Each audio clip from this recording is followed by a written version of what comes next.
Hello, അപ്പോഴേ ഈ ഒരു കേക്ക് മേക്കിങ്ങിന്റെ വീഡിയോയിൽ പറഞ്ഞിട്ടുണ്ടായിട്ടാ നമ്മൾ ബേക്ക് ചെയ്ത കേക്ക് കട്ട് ചെയ്യണ ഫംഗ്ഷനിൽ നമ്മളും കൂടി ഉണ്ടായിരുന്ന ഭയങ്കര ഹാപ്പി ആയിരിക്കും. അങ്ങനെ ഞങ്ങൾക്ക് ഒരുപാട് ഫംഗ്ഷൻസ് ഒന്നും കിട്ടിയിട്ടില്ല. ഇതിപ്പോ സെക്കൻഡ് വൺ ആണ്. എല്ലാവരെയും കേക്കിനെ പറ്റിയുള്ള റിവ്യൂ ഒക്കെ ഡയറക്റ്റ് ആയിട്ട് അറിയാൻ സാധിച്ചാൽ ഭയങ്കര ഹാപ്പിയാണ് ട്ടാ. എല്ലാവർക്കും കേക്ക് ഭയങ്കര ഇഷ്ടപ്പെട്ടെന്ന് പറഞ്ഞു. ഒരുപാട് ആളുകളൊന്നും ഫംഗ്ഷൻ ഉണ്ടായില്ല ട്ടാ, കുറച്ച് പേര് മാത്രമാണ് ഉണ്ടായിരുന്നുള്ളൂ. നമ്മൾ അങ്ങനെ കേക്കൊക്കെ കട്ട് ചെയ്ത് ഫുഡൊക്കെ കഴിച്ച് ഗിഫ്റ്റ് ഒക്കെ കൊടുത്ത് തിരിച്ചു വന്നു. ഫുഡൊക്കെ അടിപൊളിയായിരുന്നിട്ടാ. ഫുഡിന്റെ കാര്യം പറയാനാണെങ്കിൽ പൊറോട്ട, ഗീ റൈസ്, ചിക്കൻ കറി, BDF, ചിക്കൻ ലോലിപോപ്പ്, സാലഡ്, അങ്ങനെ പലതും ഉണ്ടായിരുന്നിട്ടാ.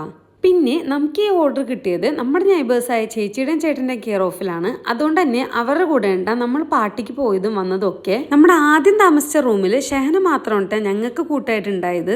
പക്ഷേ ഇങ്ങോട്ട് ഷിഫ്റ്റ് ആയിട്ട് 3 മാസം ആയപ്പോഴേക്കും കുറേ ആൾക്കാരായിട്ട് പരിചയപ്പെടാനും കുറേ ആൾക്കാരെ കാണാനും സാധിച്ചു. നമ്മുടെ ബേക്കിംഗ് ലൈഫിലെ ടേണിംഗ് പോയിന്റും ഇവിടെ വന്നേ പിന്നെയാണ്ടാ.